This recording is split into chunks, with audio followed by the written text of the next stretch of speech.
नमस्कार दोस्तों, मैं हूं दिनेश केवरा। स्वागत है आपका संडे स्पेशल के अंदर। बात करेंगे आज मार्गदर्शक मंडल की। जी हाँ, वो मार्गदर्शक मंडल जिसे आजकल हम ढूंढने की कोशिश कर रहे हैं लेकिन मिल नहीं रहा। कुछ वर्ष पहले की बात है, जब इस मंडल की स्थापना की गई, तो उसका मकसद ये था कि भारतीय जनता पार्टी के अंदर नरेंद्र मोदी के द्वारा वो सभी व्यक्ति जिन्हें हैवी वेट्स कहा जाता है, उनको एक नया नियम लाकर राजनीति से या एक्टिव राजनीति से बाहर कर दिया जाए।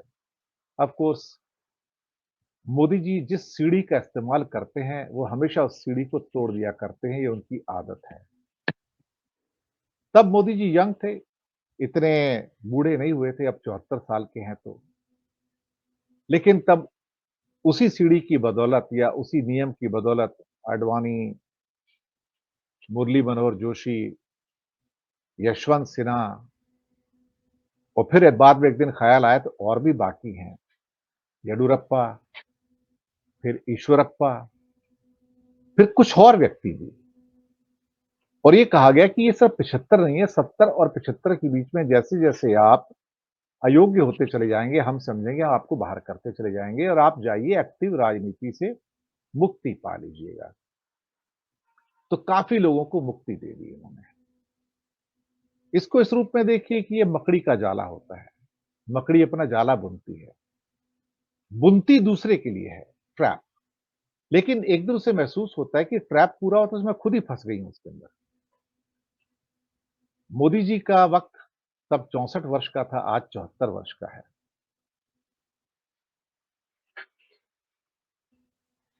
अंग्रेजी में एक बड़ी अच्छी कहावत है, जिसका हिंदी तर्जुमा मैं बता देता हूँ। मुझे ये नहीं पता है किसने कहा है और कहावत ये है कि वक़्त अपने वक़्त से पहले आपके सामने आकर खड़ा हो जाता है। वक़्त अपने वक़्त से पहले आकर आपके सामने खड़ा हो जाता है और कहता है, मैं आ गया हूँ। तो व्यक्ति कहता है, अरे अभी तो 10 साल बाकी थे, इतनी जल्दी वक़्त? कहता है, हाँ, कैलेंडर पलट गया है, शायद तुम नोट नहीं कर पाए।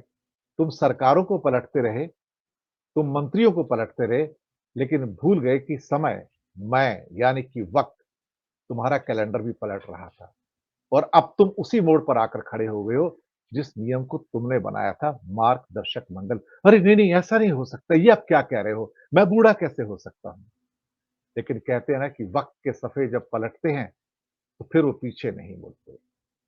मोदी जी को एहसास नहीं हो पाया कि वो already wrong side of the edge में आ गए। उन्हें एहसास नहीं हो पाया। लेकिन इस बात का एहसास हो गया कि वक़्त से पहले उनके सामने आकर खड़ा हो गया और कहने लगा, तुम भी ट्रैप में हो। तो अब मोदी जी उस ट्रैप में से निकलने की कोशिश कर रहे हैं और अब उन्हें जानकारी प्राप्त हुई कि मेरे जाने का नंबर आएगा, तो उनके हाथ-पैर काँपने शुरू हो गए। कि अब किया क्या जाए? तो सबसे पहले 195 की लिस्ट आती है, तो उसमें पाएँगे बहुत सारे लोग ऐसे हैं, जिनके बूढ़ा होने के कारण नंबर कट जाना चाहिए था, लेकिन सबका नंबर लगा। और तो और हेमा मालिनी का नंबर भी लग गया, शी इज़ 80 प्लस, उनका टिकट नहीं कटा। राजनाथ सिंह का टिकट कट रहा था, इसी येडियुरप्पा की थ्योरी पर, नहीं कटा। कई और भी चेहरे हैं और सबसे पहले तो इनका खुद का टिकट कटना चाहिए था। ये 74 के हैं, तो आना नहीं चाहिए था। क्योंकि 73 में ईश्वरप्पा को कहा था, आप चले जाइए, आप अब मार्गदर्शक मंडल में आपकी ज़रूरत है। तो बेचारे तड़प के रह गए, क्या करते? वसुंधरा को भी यही बोला, भई 70 प्लस हो गया, काम खत्म हो गया तुम्हारा, बाहर। पर क्या कहते हैं ना, वक़्त पलट गया, कैलेंडर पलटता चला गया और आज मोदी जी उसी दोराहे पर खड़े हैं, जहाँ दूसरे के लिए नियम बनाया था, आज खुद पर लागू हो रहा है। चर्चा करने के लिए हमारे साथ समीरात्मक मिश्रा जी, गिरीश जोशी जी, हरिशंकर जोशी जी, आप तीनों का स्वागत है। तो पहले आपसे आता हूँ, समी साहब, आपका नाम बड़ा मुश्किल हो जाता है उच्चारण करना, समीरात्मज, थोड़ा-सा बहुत डिफ़िकल्ट नाम है, मेरे लिए भी डिफ़िकल्ट हो जाता है। ये मार्गदर्शक मंडल खुद का ही ट्रैप था साहब, खुद का ही मकड़ी का जाला था, खुद ही फँस गए। समझ नहीं पाए वक़्त इतनी जल्दी सामने आकर खड़ा हो गया और कहने लगा, 74 के हो गए हो? जाने का नंबर आया, हाथ-पैर काँपने शुरू हो गए। आपकी टिप्पणी। नहीं, मुझे लगता है कि उनको भी भली भांति ये पता है कि 10 साल के बाद मैं किस उम्र में पहुंचूंगा, और उम्र या समय बदल रहा है, सारा कुछ उनको पता है। दरअसल है क्या कि वो समय की वो मांग थी। और 10 साल पहले के आप वीडियो देखेंगे तो एमएसपी पे उनकी कुछ राय थी। चीन से Bharat China Indo Sino relation पे उनकी कुछ और उनकी मतलब कह लीजिए कि उनकी सोच हुआ करती थी। तो ये सोच हर तरफ बदली है, और समय के हिसाब से वो बदलती रही है, आगे भी बदलेगी।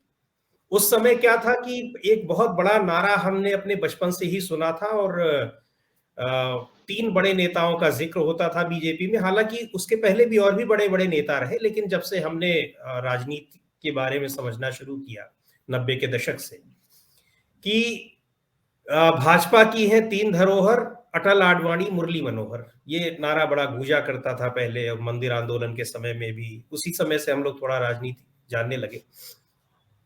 तो जाहिर सी बात है कि अब मोदी जी आगे आ रहे थे तो उन सबको काटना था, और काटने का मतलब ये था कि एकाएक अभी अब प्रवेश कर रहे थे। अब तो आज अटल आडवाणी होते, आडवाणी जी तो हैं भी, तो किसी भी स्तर पर उनको काटा जा सकता है, राजनीति की मुख्य धारा से, पार्टी की मुख्य धारा से, बाद में सबका ठीक है। लेकिन उस समय लगा कि ऐसा ना हो कि एकाएक अचानक से विद्रोह हो जाए, विरोध हो जाए, और हो भी सकता था क्योंकि तब बीजेपी पूरी तरीके से मोदी में नहीं हुई थी।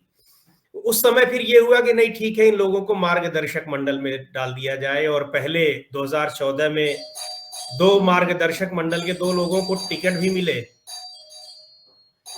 उसमें ये हुआ कि जिन लोगों को टिकट मिला है, बाद में उनको भी मुख्य धारा से हटा दिया गया।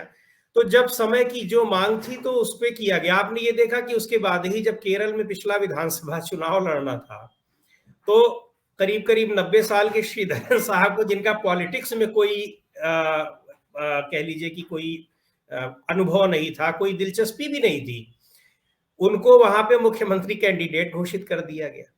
तो 75 साल का जो बैरियर लगाया गया था, तो 75 साल के बैरियर वाला तो वहीं खत्म हो गया।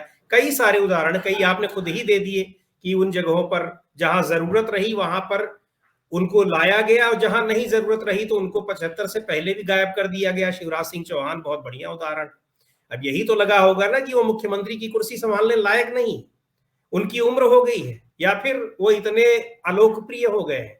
यद्यपि लोकप्रियता की परीक्षा तो उन्होंने पास कर ली थी, क्योंकि वो चुनाव उनके दम पे जीता गया था, लेकिन अब फिर से उनको किया गया। तो ये सारे जितने जो कुछ नैरेटिव तय होते हैं, जो कुछ भी ये फॉर्मूले तय होते हैं, वो मोदी जी के हिसाब से तय होते हैं, और उन्हीं के हिसाब से जब वो चाहते हैं तब वो बदल जाते हैं। तो अभी बहुत सारे लोगों को जिनको लगा होगा, आप देखिए कि दिल्ली में तो कई लोगों के काट दिए गए टिकट, और जगहों पे भी मौजूदा सांसदों के काट दिए गए। लेकिन उत्तर प्रदेश में अभी स्थिति थोड़ी सी, ये लग रहा है 370 और 400 का पार, लेकिन उनको ये पता है कि गठबंधन, और दोनों ही गठबंधन में जिस तरह से अभी उलटफेर की स्थितियां चल रही हैं, उससे कभी भी कुछ हो सकता है। तो ये रिस्क नहीं लिया जाना है, क्योंकि और इसके पीछे कोई कारण नहीं हो सकता है।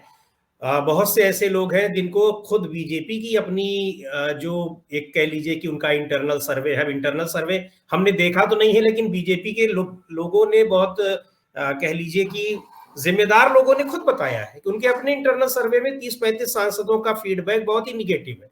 और उन वो बताएं या ना बताएं, हम लोग भी घूमते ही रहते हैं, मैक्सिमम सांसदों का फीडबैक जो है निगेटिव है, मैक्सिमम का। तो लेकिन ये था कि कोई दिक्कत ना आने पाए, कोई बड़े पैमाने पर कोई विरोध ना होने पाए, तो इन सारी चीजों को देखते हुए लगा कि नहीं, चलो ठीक है, जो जैसा है अभी उसी को कर लेते हैं।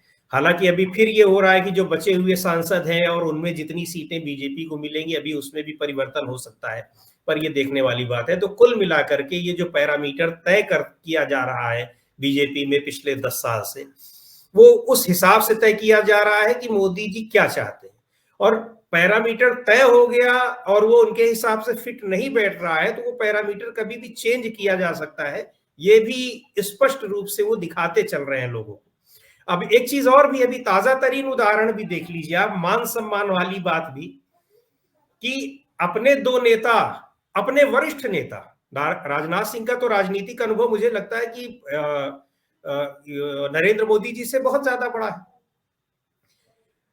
अब नरेंद्र मोदी जी का असल में मुख्यमंत्री बनने से पहले तक का बड़ा डाउटफुल भी है कि कब वो हिमालय पे चले जाते हैं, कब कहीं चले जाते हैं, लेकिन जब से हम लोग जान रहे हैं उनके राजनीतिक अनुभव की विधानसभा और लोकसभा में, तो उस अनुभव के पैमाने पर बहुत पीछे हैं वो राजनाथ सिंह जी से। लेकिन राजनाथ सिंह जी को माला, जब माला भी बड़ी थी, आपने भी देखा ही होगा वो वीडियो, तो माला से उनको बेचारे सोचे कि हमारे लिए भी है, लेकिन उनको एक निगाह ऐसी दिखाई गई कि उनको वापस जो है वो बताया गया कि नहीं, इस माला में एक ही व्यक्ति को आना है।